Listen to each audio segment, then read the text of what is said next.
Let's hit this one. Will New York's first black female commissioner make a difference? Right. Okay. Well, first of all, I don't know. I no. I think Do you know her Dinkins was the name? first. What is her I name? don't. I would like to And I'm supposed to let look. me. Yeah. Okay. Why you Yeah. do that? I think Dinkins was the first black mayor of New York. Don't quote me on that. All right, because I'm not up on it like maybe I should be. But the new mayor is coming into office like in January or so, a couple weeks. His name is Eric somebody. He's a retired police officer. That's going to be the new mayor of New York City. And there are a lot of high hopes for him. And what he did was his police commissioner that he appointed will be the first black police commissioner. The first female police commissioner to run the New York. Black female. New York. Yeah, right. She's black. Correct. Right. But That's she's her the name first right there. woman. Period. Is that it? Teaching Sewell. Yeah, Okay, that's yep. her name. She'll be the first woman to run the police department, and she's black. So the question is, I mean, what do we think about that? Do you think that having a woman in that position will make a difference? What do you think, Knight? While I appreciate and I applaud her for making it to being the commissioner of New York, one of the biggest police departments. Unfortunately, I'm not sure if she's going to be able to make a change, because with the police department in New York, there's such a, how do you say this? There's some stuff that's been ingrained into that police department. And it's like a blue wall. You heard of the blue wall, right? Right. That's been Yes. deeply ingrained in the New York police department, like for years. Right. So you heard of the blue Like wall, going right? back. Yeah. That's the history. Right. So, I'm not too sure that I feel confident that she's going to make at least not an immediate change. But maybe she'll make, some changes to the way they police, maybe. But I don't think she'll make any difference as to the actual crime rate. See, That's now, because that's another issue. and Knight, you know what though? But you know what, Knight? I think those two, in my opinion, they go hand in hand. I think that in an The police organization commissioner- like that, say again, What goes hand in hand? the crime rate and the change, I think they go hand in hand. This is what I mean by that. I think that change starts at the top, and I think that the fact that you have someone coming in with a different outlook, and especially a female, I think women, I think, come with a different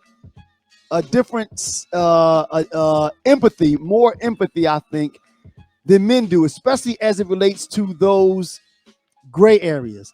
So my hope, and I think that having a female in that position, I'm hoping that she'll come in and won't see everything as black and white. Maybe she'll be able to see that gray does exist, and people need different crime. All crime is just not crime. You know what I mean? How would that change? How would that change the crime on the street? Like the thing. So like I said, I applaud her for getting that position, and I hope she does Absolutely. Make some change. But the thing is, I don't think the change to the actual people on the street, I don't think her getting that job makes a difference to the people on the street who are, hungry, who are trying to provide for their, whoever, even themselves, just trying to eat. Like, Right. so, that's where, so we're trying to fix a problem at the top, right? Because she's the top cop, right? Now, right. When Will be. when the actual problem is all this down here on the street. So we got young folks out here that just out here. They're not in school. They're not in any kind of college. They don't have no kind of trade. They don't have no kind of, you know what I'm saying? So until we get those folks at the bottom hope, it don't matter who you have at the top.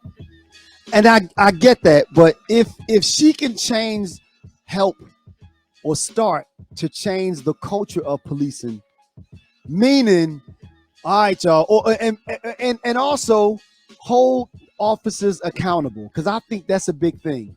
I think, unfortunately, the philosophy of policing has been too long cracking heads. So if she can step in that role and say, if you're out there cracking heads, and we deem that you're cracking heads that shouldn't be cracked, they're gonna be consequences for that. Well, I would just have to see that. I would just have to see that implemented before I could say. And I still don't see how that would change the crime rate, or you know what I mean? Because that really has nothing to do with the actual crime rate. That has to do with how people are policed. That's two different things. That's two different things. But the crime rate, Nike, like we agreed one time before, a big part of the crime rate is people not feeling comfortable with the relationship with the police department is ruined or strained. That's relationship with that's how you are policed. Correct. Right. So what I was gonna say to finish that point, if somebody at the top is saying, stop looking at yourself as an occupying force, go in there and look to build relationships with the community, and look to talk to the people, look to get to know the community. I'm hoping that will make a difference, because again, but you're right though, that is talking about how you're policed. But if she's pushing it down from the top, I don't want you only out there cracking heads. I want you to have a true relationship with that community, and she can soften it up some. I hate to use that word. Right. But see that, like I said, those are two different fights. Those are two different, completely separate battles. How you are policed and why crime exists in the fashion that it does is not because that they're policed hard or they're policed in a certain way. The issue stems economically. The issue stems educationally. So just having a whether she's black, white, whatever at the top, yeah, that's a good start for how people are policed. Yeah, hopefully we don't have any George Floyd's, or I mean, that's gonna happen. That's still gonna happen, or anything like that. You know what I mean? Or what was the guy that was selling the cigarettes? Castile, right. Whatever. But what I'm saying is that it may help that, right? But it's still not going to help the underlying issue of why crime occurs. See, everybody looks at the people committing the crimes or the crimes itself that are being committed. But nobody looks at the underlying reason for the crime. But Terry, I look at it from a different perspective, though. I think a lot of the reason why we find ourselves in this position now is because the relationship with the police departments are so strained that people don't feel comfortable going to them and saying, listen, I know what happened and this is what happened. Now you do something about it. So my thought is that if we can, and that's why they talk about community policing. If we can make people more comfortable with going to the police office, or you have a police that's walking the streets and has a relationship, and a crime occurs, and somebody will step up and say, this is what happened, and you know what I mean. I think that can begin to affect the crime rate, because again, as I've always said, we know, for the most part, we know who's doing what. The reason why it perpetuates itself because no one says anything, and those negative actions continue because those people go unchecked and unpunished. So again, that's the after effect. That's what I'm saying. That's what I'm trying to say.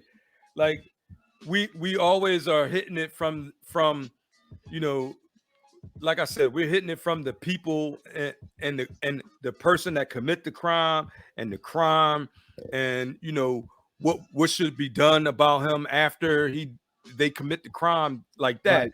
But what we should be focusing on is economically. Mm. Why do these certain people need to go out? Why do they feel they need to go out to do crimes in order to you survive, right? Why are a lot of our kids not educated? Mm. You know what I mean? They don't have the resources or the tools to go out and make a living. Pretty And much. like, I don't disagree with that. I don't disagree with what you're saying, but I still believe that part of the reason that we find ourselves here now with crime being, on the rise and everything else is because it's going unchecked. And part of the reason that it So goes you think we need more policing? absolutely. What? Absolutely. Yeah. Like, you know what? You think we need more policing? Okay, listen to this, Nike. Yeah, I do. And this is what I mean by that. Wow. If right now we have people committing crimes on the street, right? Mm-hmm. Robbing stores, or put it this way. We have people walking in the stores, picking stuff off the shelves and walking out. That's happening. We talked about that before. Right. Would that happen to the level that it is if there was a police officer standing at the door of that store? No. Probably not. So my point exactly. Once again, okay. We're at the point where we're punishing the person for taking listen. Okay. We're punishing the person. If we had more police, like you said, right, then we're punishing the person. If he's coming in there and he's stealing food, what does that mean? Okay, I see what you're saying. If he's coming in the store stealing food, that means he's hungry, or that means somebody that he knows or directly connected to him needs something to eat. Right. So in order to keep that kid or that guy or that girl or whoever from stealing out of this store, we need to give them a way to provide for themselves, and then you won't have to worry about them coming. Well, now, Nike, you know what? And I agree with that. But what I'm saying is, first, to go back to the first thing you said, though, you're talking about punishing somebody. What I'm saying is a preventive measure would be to have more police, because the crimes won't. I think that people will not commit the crimes, as you just agreed to, if that police officer is standing at the door. Now, the person that steals for food because they're hungry, you're right. If I'm hungry and I go into the supermarket, I'm going to open up that bread and my stomach is talking to me. I'm going to open up that bread and eat it while I'm in the store. Because, so that's different. But that's not why a lot of that crime happens. If you grab something off the shelf and you use it and don't pay for it, you just stole it. So, and even if a cop was there, he's not going to say, oh, well, I understand my man was hungry, so I'm gonna give him a break. No, he's going to throw him in the car and he's going to take him wherever he's going to take him. Again, then, you know what I'm saying? But I don't think that the majority of the crime, and we're talking about crime now, and this is just an example that we were using. I don't think that the majority of the crime is happening out of need.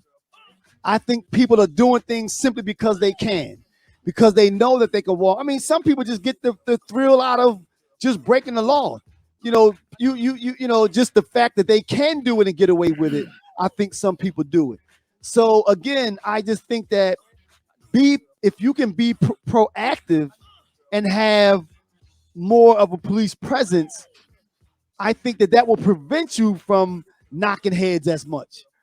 But so I think we're off topic just a little bit, because so how would having a black female commissioner, how does that correlate to having more police on the street? Because hopefully, and I don't mean to be sexist, hopefully she'll come in with more of a natural instinct to be a little more empathetic and maybe not as aggressive that her first response is to go in and knock somebody's head, and also to say to her officers that report to her, if I find out that you're out there knocking heads, there are going to be consequences to pay for that. But I thought you and Guy had said a couple weeks ago that New York had defunded the police.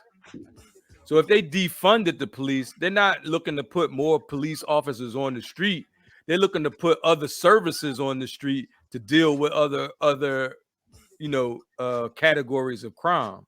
I think you just changed the subject. But No, I didn't change the subject. No, Same subject. No, but you said, you talking about police. But the question was, how will is a this- black female right? commissioner? So that has nothing to do with defunding the police. What I'm saying is, I'm hoping with her presence there at that level that she will be able to push down the importance of having a different relationship with the community, and that's going to stop crime. That it will be more proactive and help to reduce crime, is what I'm saying. Will it stop crime? I don't see how. I don't see how that even correlate like that. I don't see how that would but you know what, though, difference. As we said, though, we know that all too often one of the reasons why people, why the crime rate is where it is because people don't say anything. Did you put the topic up there? People don't say anything. Crime happens. We know who's committing the crime. But the relationship with the police departments are so jacked up that no one says anything, versus people feeling comfortable with people feeling comfortable with interacting with the police department and feeling like their issues and their problems are going to be heard and addressed. So again, I just hope that having a lady in that position, will make a difference. And I think that it will. All right.